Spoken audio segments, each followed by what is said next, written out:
On the government side, though, the thinking is changing. Many countries are realizing the pitfalls of being overly dependent on the US dollar. Take Russia, for instance. Before Russia invaded Ukraine, it held more than 600 billion US dollars in foreign reserves. 600 billion. The US weaponized its dollar supremacy. It froze Russia's holdings.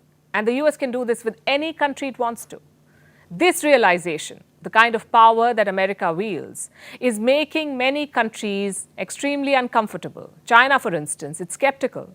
Russia, of course, has been burnt firsthand, which is why it is pushing BRICS to develop a common currency. In the first 10 months of last year, 2022, the first 10 months, here's how much China paid Saudi Arabia for oil.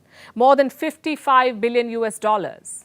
Imagine that trade being settled without the dollar. And imagine more countries working out similar arrangements. In fact, that's already happening.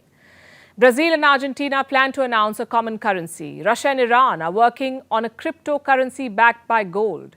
India and the UAE are looking for ways to conduct non-oil trade in rupees. Last December, Sri Lanka agreed to use the Indian rupee for all international trade with India.